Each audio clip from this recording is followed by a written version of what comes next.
ఎక్కడుండాలంట? మందిరంలో ఉండాలట. మరలా మనకు 8 గంటలకే రికార్డ్ డ్యాన్సులు వేసినట్టుగా పాటలేసి మందిరానికి టైం అవుతుందమ్మా అని 8:45కు పాటలు ఆఫ్ చేసి ఇంకా 15 నిమిషాల లోపల స్టార్ట్ అవుతుంది అని అంటే కూడా అతి కష్టం మీద మనం మందిరానికి వస్తాం. ఈ లోకానికి యేసు ప్రభుల వారు వచ్చినప్పుడు తన జీవితంలో మొట్టమొదట తను స్టే చేసిన ప్లేస్ ఏదో తెలుసా? లూకా రాసిన సువార్త. రండి ఒకసారి చూద్దాం. లూకా రాసిన సువార్త 2వ అధ్యాయము 46వ వచనాన్ని చూద్దాం ప్రియులారా. లూకా రాసిన సువార్త 2వ అధ్యాయము 46వ వచనాన్ని మనం చదువుతున్నాం ప్రియులారా. 3 దినములైన తరువాత ఆయన దేవాలయములో బోధకుల మధ్య కూర్చుండి వారి మాటలను ఆలకించుచు వారిని ప్రశ్నలు అడుగుచూ ఉండగా యెరూషలేముకు వచ్చారు. పండుగ అయిపోయి అమ్మ నాన్న అంటే మరియమ్మ, యోసేపయ్య ఎక్సెట్రా బంధువులు అందరూ వెళ్ళిపోయారు. కానీ యేసు ప్రభుల వారు మాత్రం, ఎంత వయసు తెలుసా అతంది? 42 వచనం చూడండి. ఎంత వయసు అయినది? 12 ఏళ్ళు. ఇక్కడ 12 ఏళ్ళు ఒకసారి చేయతండి. 12 ఇయర్స్ వాళ్ళు. అమ్మో నీకు 12 ఏళ్ళు పని ఎప్పుడే? ఇంకా 12 ఇయర్స్ వాళ్ళు ఎవరున్నారు ఇక్కడ అంటే? ఇంకా ఎవరు లేరు, ఆల్మోస్ట్ ఒకరే. ఆ వయసులో మనవాడు ఛాన్స్ దొరికితే ఫోన్ ఆడుకుందాం, మనవాడు ఛాన్స్ దొరికితే బయటికి వెళ్దాం, టీవీ చూసుకుందాం అనేటటువంటి వయసులో, ఒకవేళ మీరు ఇది కూడా అడగచ్చు, ఆ రోజులో టీవీ లేవులేనా, లేకపోతే యేసు ప్రభు చూసుండేమంటారు కదా. యేసు ప్రభుల వారండి బాల్యము నుంచి తన జీవితంలో అత్యంత ప్రాధాన్యతనిచ్చి ప్రాధేయపడ్డమే కాకుండా తప్పు జరిగేటప్పుడు కూడా ఖండించి, నా తండ్రినింటిని వ్యాపారపు టిల్లుగా చేస్తారా, నా మందిరము సమస్త జనులకు ప్రార్థనా మందిరం అని మందిరంలో గువ్వలమ్మేవారిని పారదోలి 12 ఏళ్ల వయసులో నుంచే ఎక్కడ నివాసం చేశాడు ఆయన? చెప్పండి అమ్మా, ఎక్కడ చేశారు? మరి మనం ఒక్కటి గుర్తుపెట్టుకోండి ప్రియులారా, పరలోకానికి తొలి గడప మందిరమే. అందుకే యాకోబు పాత నిబంధనలో తన మామైన లాబాను దగ్గరికి వెళ్ళేటప్పుడు ఆ దేవదూతల సమూహం అంతా కూడా ఆయన ఎదుర్కొన్నప్పుడు ఆయన అంటాడు, ఇదే పరలోకపు గవిని అన్నాడు. దేవుని ప్రియబిడ్డలారా, మీ ఎదుట నిలబడ్డ సేవకుడునైన నేను ఈరోజు కనీసం 10గురికి సువార్తను ప్రకటించుకుంటూ ఆశీర్వాదకరంగా ఉండడానికి నా జీవితంలో నేను ఇచ్చిన ప్రాధాన్యత, చదువుకునేటప్పటి నుంచి మేము కడప హాస్టల్లో చదువుకునే వాళ్ళం. 5వ తరగతిలో నన్ను హాస్టల్లో వేశారు. 5వ తరగతిలో 4th అయిపోయింది, 5th హాస్టల్లో జాయిన్ అయ్యాను. 5th జాయిన్ అయిన తర్వాత మేమున్న హాస్టల్లో డైనింగ్ హాల్ ఉండేది, ప్రేయర్ హాల్ ఉండేది, సపరేట్ రూమ్స్, ఒక్కొక్క 8 మంది 9 మంది ఒక్కొక్క రూమ్లో ఉండేవాళ్ళం. ప్రతి ఆదివారము ఆరాధన, ప్రతిరోజు ప్రార్థన ఉంటుంది. ప్రొద్దున ప్రార్థన ఉంటుంది, సాయంత్రం ప్రార్థన ఉంటుంది. 1 అవర్ ఉంటుంది ప్రార్థన, 5 నిమిషాలు కాదు. ప్రతిరోజు ప్రేయర్ లేకుండా, ఇన్క్లూడ్ భోజనం దగ్గర ప్రేయరే, స్కూల్కి వెళ్ళేటప్పుడు లైన్లో ప్రేయర్, ప్రతి చోట ప్రార్థనే. మాకు దేవుడు ఆ పునాది వేశాడు. కానీ మాకున్నటువంటి డైనింగ్ హాల్ పక్కలో ప్రేయర్ హాల్ ఉండేది. ప్రేయర్ హాల్ ఎంత ఉండేదంటే, ఇప్పుడు కూడా ఉంది. మీరు ఎప్పుడైనా కడపకి వెళ్తే సిఎస్ఐ చర్చి వెనక పెట్టుకున్నది, ప్రైవేట్ స్కూల్కి ఇచ్చేశారు, దుర్మార్గులు అమ్మేసుకున్నారు, అది వేరే విషయం. కానీ ఇప్పటికి కూడా ఉంది ఆ డైనింగ్ హాల్, ప్రేయర్ హాల్.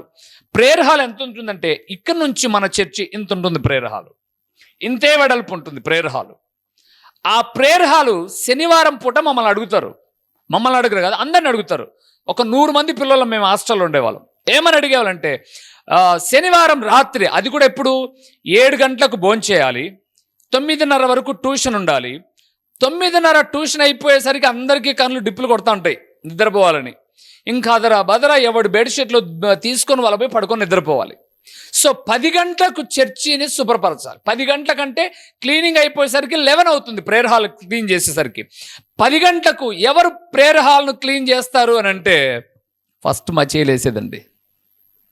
అందుకే హాస్టల్లో నేను చాలా, అంటే హాస్టల్లో మాకు డ్రిల్ లీడర్ అని, ప్రేయర్ లీడర్ అని, తర్వాత ఇలాగ రకరకాలైన లీడర్లు ఉండేవారు. జనరల్ లీడర్ అని ఇలాగ లీడర్లు ఉండే. జనరల్ లీడర్ అంటే హాస్టల్ అంతా హ్యాండ్ ఓవర్లో ఉంటుంది. అన్నం పెట్టేటప్పుడు గుడ్డు ఎక్కువ వేసుకోవచ్చు, 4 ముక్కలు ఎక్కువ వేసుకోవచ్చు. ఇవన్నీ హాస్టల్లో ఉంటాయి. నేను యవ్వన ప్రాయంలోనికి వచ్చేసరికి, అంటే నేను లీడర్ స్థాయికి వచ్చేసరికి అప్పుడు నన్ను అడిగారు, నువ్వు ఏ లీడర్ ఉంటావని అడిగారు మా వార్డెన్. నేను అడిగాను, నేను ప్రేయర్ లీడర్ ఉంటాను. ప్రార్థన లీడర్ అంటే అందరికన్నా ముందు రావాలి, అందరికన్నా ముందు కూర్చోవాలి, అందరికన్నా ముందు పాట ఎత్తాలి, బైబిల్ ఎవరు చదవాలో చెప్పాలి, మందిరాన్ని శుభ్రపరచడానికి ఎవరినో ఒకరిని పిల్లల్ని పిలుచుకొచ్చుకోవాలి, ఆ బాబు క్లీన్ చేద్దామని. ఎవరు రాకపోతే ఆ రోజుల్లో మేము కడిగేది ఇట్లా మాప్ పెట్టి తుడిసేది కాదు. బకెట్తో నీళ్లు కొట్టాము అని అంటే నీళ్లు ఫుల్గా అయిపోయిన తర్వాత ఇంకా కాలుతో రొంచేపు ఆడుకునే వాళ్ళం. కిందనున్న మట్టి అంతా పోయేంత వరకు మందిరాన్ని శుభ్రపరిచి తర్వాత పొరక తీసుకొని చీపురు పెట్టి ఇచ్చేసి, అప్పుడు మాఫులు లేవు, బట్ట తీసుకొని మోకాళ్ళ మీద తుడుచుకుంటా రావాలి, వెనక్కి వాకిల దాకా రావాలి. ఆ దీవెనలన్నీ కూడా ఈరోజు నేను ఎంతగా పొందుకొని అనుభవిస్తున్నాను అంటే, ఎప్పుడన్నా నా ఆత్మీయులతో కలిసినప్పుడు చెప్పకనే ఏడుపు వచ్చేస్తుంది. ఈరోజు మందిరానికే నువ్వు రావే, టయానికి రావే, క్రమానికి రావే, నువ్వెలాగ దీవించబడతావు, నీ పిల్లలు ఎలాగ దీవించబడతారు, నీ కుటుంబం ఎలాగ పరమునకు చేర్చబడుతుంది? దావీదు వృద్ధాప్యం వచ్చేసరికి మందిరంలో కూర్చొని ఏమడుగుతున్నాడో తెలుసా? సమూయేలు 2వ గ్రంథం 258వ పేజీలో 7వ అధ్యాయము 18వ వచనం. దావీదు రాజు లోపల దావీదు ఆయన మా ఆర్డినరీ పర్సన్ కాదు, రాజు అని కూడా చెప్పాడు అక్కడే. లోపల ప్రవేశించి, ఏ లోపల? యెహోవా సన్నిధిని యెహోవా సన్నిధిన కూర్చుండి ఈలాగు మనవి చేస్తున్నాడట. నా ప్రభువా యెహోవా, ఇంతగా నీవు నన్ను హెచ్చించుటకు నేనెంతటి వాడను, నా కుటుంబము ఏ పాటిది అని అంటూ 29వ వచనానికి వెళ్దాం ప్రియులరా. సమూయేలు 2వ గ్రంథం 7వ అధ్యాయము 29వ వచనాన్ని మనం చూద్దాం ప్రియులరా. దయచేసి నీ దాసుడనైన నా కుటుంబము నిత్యము నీ సన్నిధిని ఉండునట్లుగా దానిని ఆశీర్వదించుము. యెహోవా నా ప్రభువా, నీవు సెలవిచ్చి ఉన్నావు, నీ ఆశీర్వాదము నొంది నా కుటుంబము నిత్యము ఆశీర్వదించబడును గాక. ఎక్కడ కూర్చొని ప్రార్థన చేస్తున్నాడని దావీదు చెప్పండి అమ్మా, పర్లేదు. ఎక్కడ? మందిరంలో కూర్చున్నాడండి రాజు. పెద్దోళ్ళు కుర్చీల మీద కూర్చున్నారు, వాళ్ళ శరీరం సహకరించలా. మనం బుడ్డోళ్ళం, చిన్నోళ్ళం, మీరంతా దేవుని మందిరానికి వచ్చి నిట్ట నిలువుగా మోకరించి, తండ్రి నీ సన్నిధిలో నేను ఈరోజు ఇట్లున్నాను. మీకు రావండి జ్ఞాపకాలు? నేను తినే తిండిలో, కట్టే బట్టలో ప్రతి నిత్యము దేవుని జ్ఞాపకం చేసుకుని కృతజ్ఞత చెల్లించేదేంటో తెలుసా? ప్రతి విషయం అందు ఎప్పుడు మీరు నమ్మండి, దేవుని ఎదుట ఇక్కడ నిలబడి చెప్తున్నాను, ఏ చిన్నది సమకూర్చుకున్నా వెంటనే నేను చెప్పేది ఏంటంటే, ఏ పాటి వాళ్ళము తండ్రి, 2 జతల బట్టలు 2 పాస్టర్లు వాళ్ళ డబ్బుతో కొనిగిస్తే అంతకన్నా మంచి బట్టలు నాకు లేవండి. అంతకన్నా మంచి బట్టలు నాకు లేవు అంటే మీరు చూసుకోనండి. ఆ 2 బట్టల్లో ఒకటి ఒంటి మీద ఉంటే ఒకటి దండం మీద ఉండేది. బొగ్గులు ఇస్త్రీ పెడతో ఇస్త్రీ లేకుండా బట్టలు వేసుకునే వాళ్ళు కదా, ఆ ఉన్నవేనా కూడా చాలా నీట్గా కనిపించాలని. ఈరోజు దేవుని పిల్లలండి రకరకాలుగా అన్న బట్టలు తీసుకుని, నేను అడిగినాను, ఒక తల్లిగారు బట్టలు తీసుకొని ఆయన ఫెస్టివల్ వస్తుంది అని చెప్పేసి ఒక 5,000 రూపాయలు వేస్తే ఇంకొక 1,000 రూపాయలు వేసుకొని 6,000కి చెట్లు కొన్నాను నేను. ఎందుకో తెలుసా? ఉన్నాయి, మంచి బట్టలు ఉన్నాయి. ఆ తల్లిని దీవిస్తారులే దేవుడు. ఆమె నా మీద ప్రేమతో, నేను అనుకుంటాను ప్రియులారా, మరికొంతమంది అన్న మీరు ఇది కొనుక్కోండి అని. ఒకరోజు ఇక్కడ ఇలా కిందన మనం చర్చిలో ఉన్నప్పుడు చెప్పాను, అప్పటికి 4 కోట్లు ఉన్నాయి నాకంటే. మా రూబేనకంటే 4 కోట్లు ఉందంటే ఇచ్చిండ్రలే జగన్ సార్ వాళ్ళు. నేనేమో వేసుకుంటే కోట్లు చెప్పే, ఒకటి 999 రూపాయలు. 4 కోట్లు ఉన్నాయి నేనంటే, ఆయనక 4 కోట్లు ఉన్నాయంట. అందుకే అన్నట్టుండేది. ఇప్పుడు చెప్తున్నాను ప్రియులారా, 24 కోట్లు అయ్యాయి. మరి ఇప్పుడు ఎవడేమన్నా మాట్లాడుకొని మైకులో నేను చెప్తున్నప్పుడు 24 బట్టలు కాదు నేను చెప్పేది, దేవుని పిల్లలు తీసిచ్చిన కోట్లే. అన్నా మీరు వాక్యం చెప్పేటప్పుడు చీప్గా కనపడకూడదన్నా. ఓకే, గొప్ప గొప్పల కన్నా మీ వాక్యం ఏం తక్కువ లేదన్నా, మీరు హుందాగా కనిపించాలన్నా కొనుక్కోండి. రాత్రి కూడా ఒక సహోదరుడు వచ్చాడు, అన్న నీకు ఏది కావాలనో కొనుక్కో, నేను డబ్బులు పే చేస్తా. నేను జ్ఞాపకం చేస్తున్నానండి, అవి వేసుకున్న ప్రతిసారి నేను అనుకున్నది ఏంటంటే, ఎక్కడ వాణి ప్రభువా, ఎవరైనా షర్టు చినిగిపోతే కుట్టుకుంటారు, కానీ బనీను కూడా చినిగిపోతే కుట్టుకుంటారా? అలా కుట్టుకున్న రోజులు. డ్రాయర్ కూర్చొని ఒకటే ఉండేది, 2-3. యూనిఫామ్ ఒకటి ఉందంటే మహా గగనం. అది కూర్చొని ప్లస్ ఆడుకునేటప్పుడు ఆ రోజు మాకు జారుడు బండలు కూడా ఉండేవి. జారు బండలు ఇనపై కాదు ఉండడానికి, రాతి జారు బండలు ఉండేవి. దాని మీద రయ్యని జారితే వెనకల పుస్సుని చిరిగిపోయేది. అప్పుడు ఏం చేసేవాళ్ళమంటే అంత గుడ్డ తెచ్చుకొని, అది కూడా అదే కలర్ గుడ్డ దొరకదు, ఎవడిస్తాడు అదే కలర్ గుడ్డ? కాబట్టి దాని మీద మాసిక అన్నమాట వేసుకొని వెళ్తా ఉంటే అబ్బా వెనకాల ఇంకా చూసుకో సినిమా కనపడినట్టే. అలాంటి రోజుల్లో నుంచి బీరువాలకు చీరలున్నాయే. మీ తల్లిదండ్రులు అలాంటి వస్త్రాలు కట్టారేమో, మీకు ఆలోచన చేయండి. ఎప్పుడైనా మీ తోడబుట్టిన వాళ్ళు అలాంటి స్థితిలో ఉన్నారేమో, ఒకప్పుడు ఆలోచన చేయండి.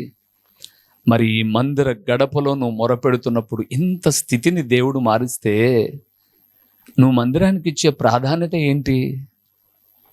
ఈరోజు ఫ్యాన్ అంటాం, చలికాలం కూడా ఏసీ వేసుకుంటున్నారండి. ఏం లగ్జరీస్ వచ్చాయి చూడు. ఈరోజు ఎంత ఉడకబట్టింది కానీ అంటారా, టక్కన ఆన్ చేయడమే ఏసీ ఆన్ చేసి కూర్చుంటున్నారే. ఇన్ని వసతులు, అప్పుడప్పుడు మీరు ప్రార్థించినందుకే ఇన్ని వసతులు ఇస్తే, ఇలాంటి వసతులు మన తల్లిదండ్రులు అనుభవించారా?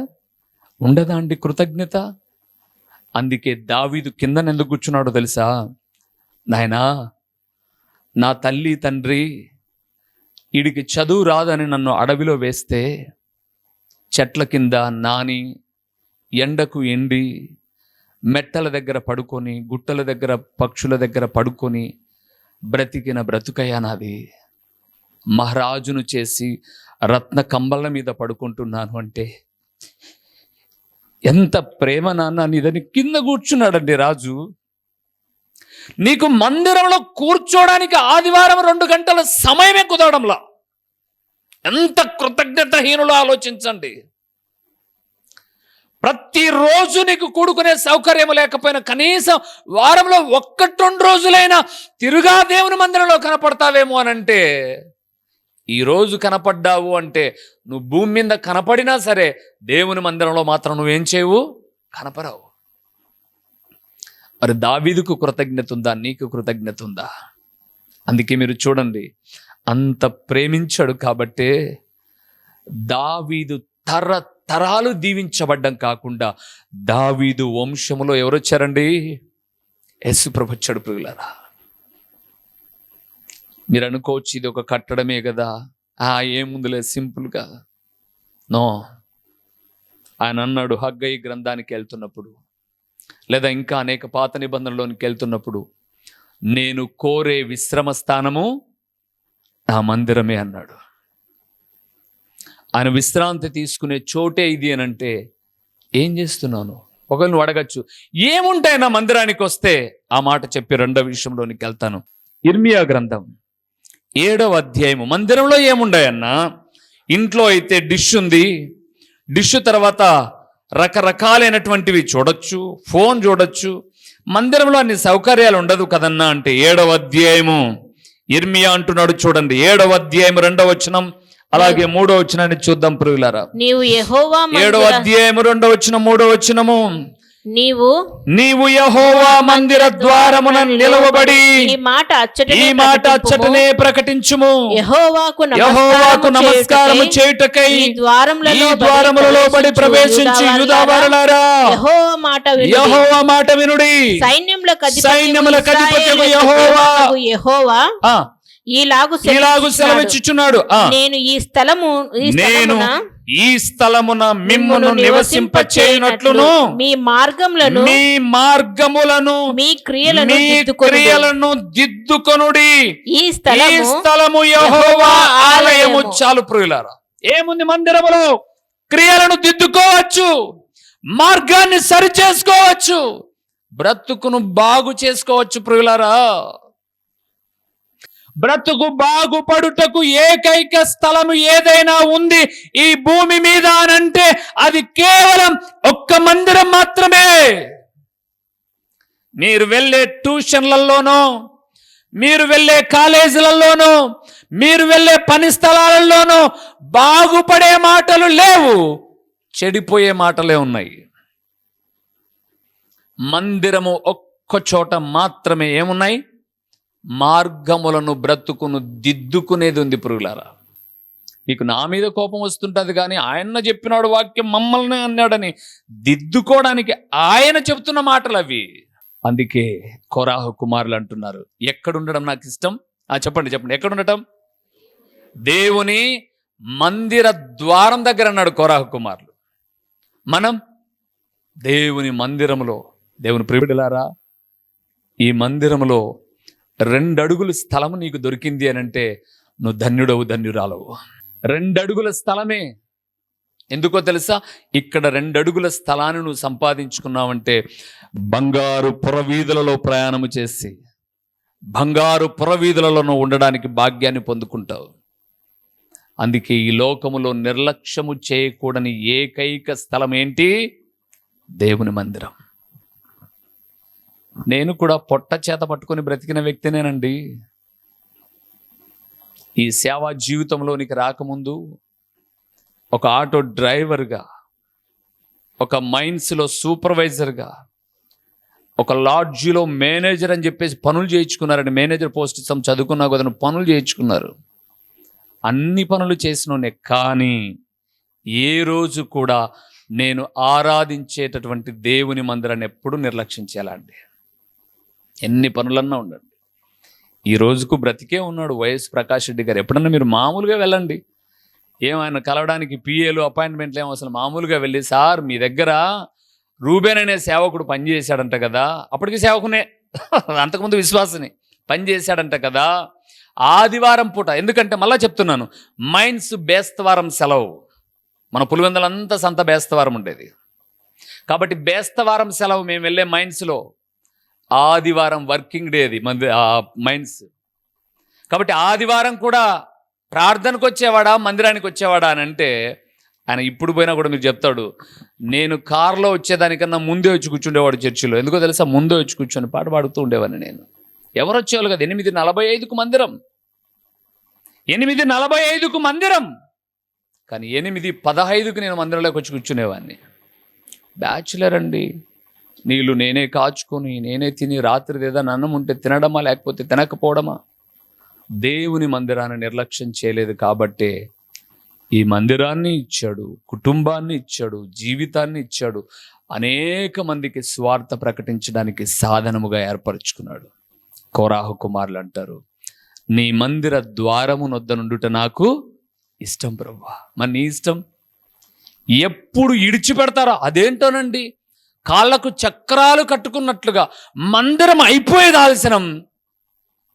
చక్రాలు కట్టుకుంటారు చూడండి. ఏమి ఎప్పుడు తినిండరా చికెను, ఎప్పుడు తినరా మటను, హదరా బదరా కాళ్ళు తొక్కులకు చక్రాలు కట్టుకున్నప్పుడు రయ్యని దొల్లుతా చూడండి. ఆదరా బదరా దొల్లేసి 5 నిమిషాల తర్వాత చూస్తే ఎవరు ఉండరండి. ఒక్క 5 నిమిషాలు, పోయిన ఆదివారం కలవలేకపోయాం, ఏమైంది, అలాగ నిర్లక్ష్యం చేయొద్దు, మందిరానికి రా అని ఎవరినన్నా పిలుస్తారంటే ముందు ఈ అక్క వచ్చే కదూ, ఈ అన్న వచ్చే కదూ చెప్పడానికి. సిగ్గు అవుతుంది కాబట్టి ఎవడి సొద్ది మాకెందుకురా, దావ పట్టుకొని పోదాం. అందుకే నీ బతుకు అట్టే ఉంటుంది చూడు. నీ బ్రతుకు దీవెనకరంగా మలచబడాలి అంటే ఏ మందిర సహవాసములోనూ ఉన్నావో నోట్లో నాలుక మాదిరి ఉండాలని అందరినీ పలకరించుకోవాలి, అందరితో మాట్లాడుకోవాలి. ఎవరినైనా ఈ వారం మిస్ అయిపోతే, అరే పలానోళ్ళు పలకరీకుండా వచ్చానే అని, కసుదొబ్బే కాడ అందరినీ పలకరిస్తావు, గుడ్డలు గుట్టే కాడ అందరినీ పలకరిస్తావు, గుండెలు అమ్ముకునే కాడ అందరినీ పలకరిస్తావు. దేవుని మందిరంలో పలకరించడానికి ముందు రావడానికి సమయం లేదు, ఒక 5 నిమిషాలు లేటుగా పోవడానికి ఎంత తొందర అండి. దేవుని బిడ్డలారా, దావీదు ప్రార్థన చేస్తూ మందిరంలో అడుగుతున్నాడు, నీ సన్నిధి నేనే కాదు ప్రభువా, నాతో పాటు నా కుటుంబం ఉండాలి. రెండో విషయానికి వెళ్దాం, చాలా అయిపోయింది కదండి. 119వ కీర్తనకి వెళ్దాం. ఏది ఇష్టమో చూస్తున్నాం. 119వ కీర్తన 119వ వచనము, అదే కీర్తన అదే వచనం. 119 119. భూమి మీదున్న భక్తిహీనులందరినీ, భూమి మీద నున్న భక్తిహీనులనందరినీ నీవు మస్టు వలె నీవు మస్తు వలె లయపరచుదువు. కావున అబ్బా, కావున నీ శాసనములు నీ శాసనములు నాకు ఇష్టమై ఉన్నవి. ఎంత బాగుందండి మాట.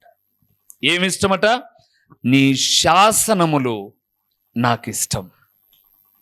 శాసనములు అనే కాడ ప్రక్కన ఒక చిన్న ఒక బ్రాకెట్ మాదిరి ఓపెన్ చేసి, నీ వాక్యము నాకు ఇష్టం. ఏమి ఇష్టపడాలి మనం? వాక్యాన్ని ఇష్టపడాలండి. ఎహెచ్కేలు తినయ్యా వాక్యాన్ని అన్నాడు. అంటే బైబిల్ రోజుకి ఒక పేపర్ చూసుకొని తిని మింగమనయా అంటే, అవి నీ నోటికి మాధుర్యంగా వాక్యాన్ని మింగయ్యా. అందుకే అంటాడు, నీ శాసనములు నాకు ఇష్టం ప్రభువా. దావీదు అంటున్నాడు ఈ మాట. మందిరం నాకు ఇష్టం, మందిరములో ప్రకటించే నీ మాటలు కూడా నాకు ఇష్టం ప్రభువా. మందిరంలో ప్రకటించే మాటలు నాకు ఇష్టం. ఈరోజు మందిరంలో ప్రకటించే మాటలను మనం ఎలాగ ఇష్టపడుతున్నాం? దేవుని వాక్యం ఏదైనా కొంచెం సూటిగా మీకు తగిలితే మీరన్న పోండి, మందిరానికి మేమనబోతాం కదా. పోగాకండి, లేకపోతే ఎవరు పోగాకండి, ఏందో అన్నది పెద్దదైంది, ఎవరు పోగాకండి మందిరానికి, నాశనం అయిపోతావు.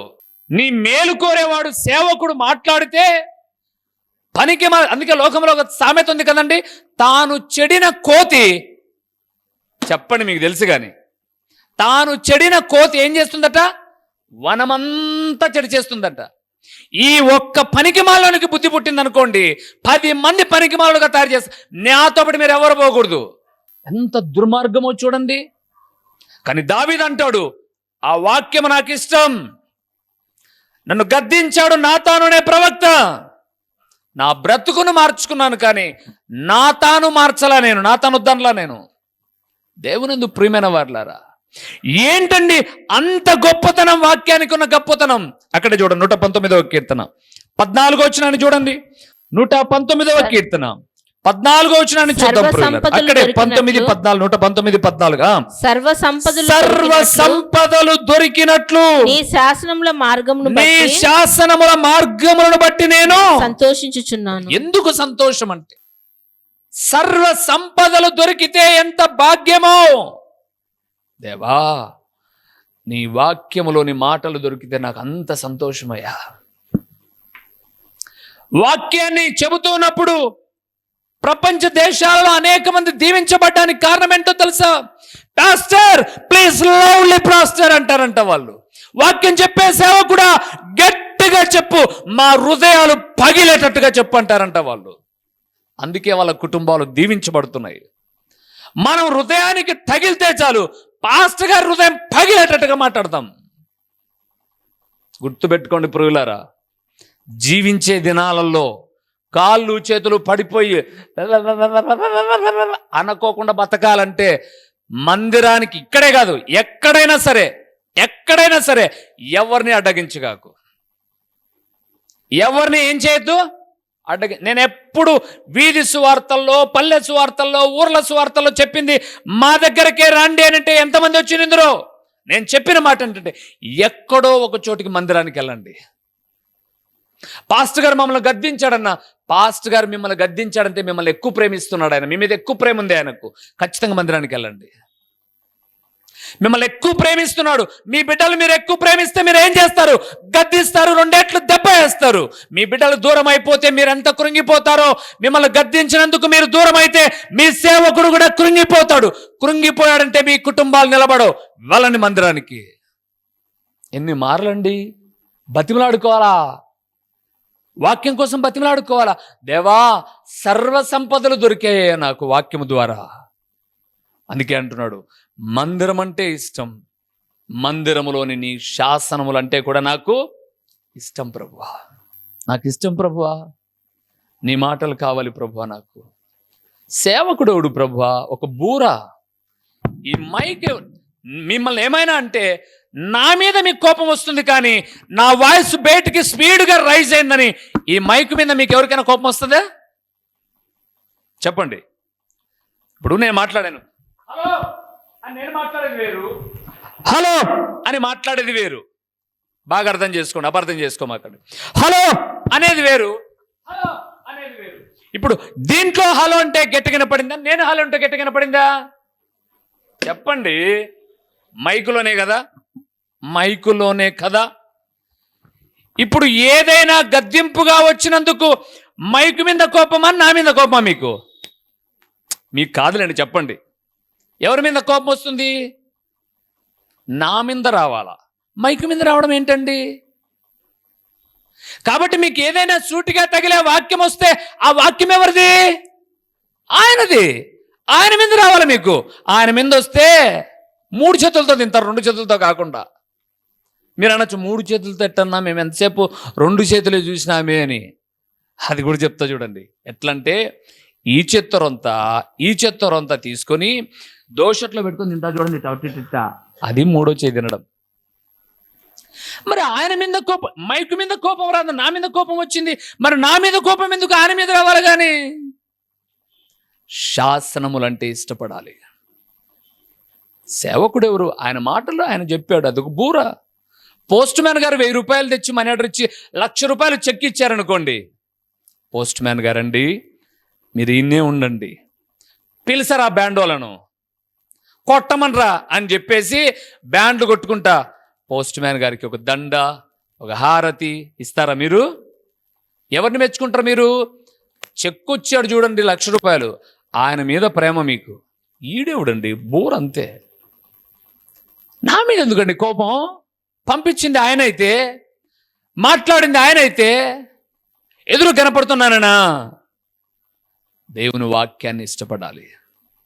3వది ఏమి ఇష్టపడాలో చూద్దాం. చాలా ఉన్నాయిలేండి, చాలా ఉన్నాయి. కొన్ని విషయాలు చూద్దాం.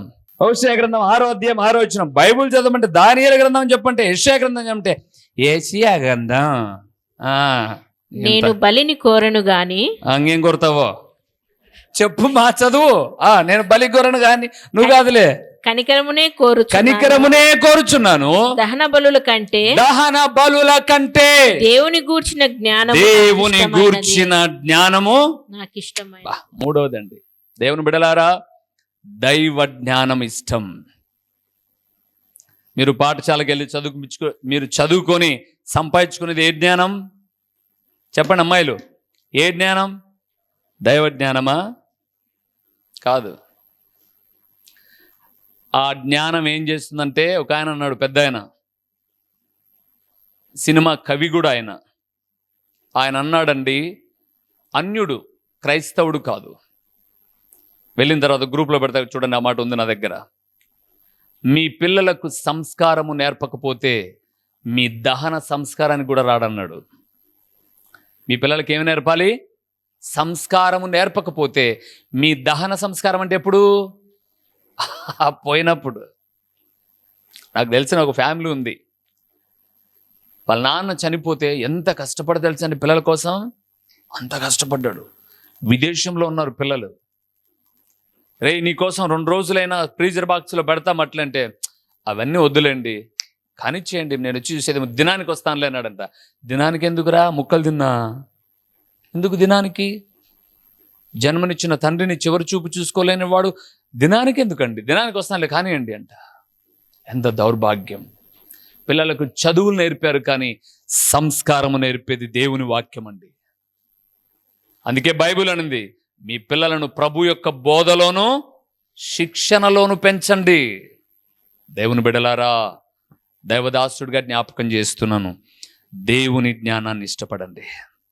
మా చిరునామా దైవజనుడు బ్రదర్ ఓ రూబేన్ గారు, క్రీస్తు ప్రార్థనా మందిరం, డోర్ నెంబర్ 1-10-386, నగరిగుట్ట, పులివెందుల, కడప జిల్లా. మీ ప్రార్థనా అవసరాల కొరకై సెల్ నంబర్ 9989067409.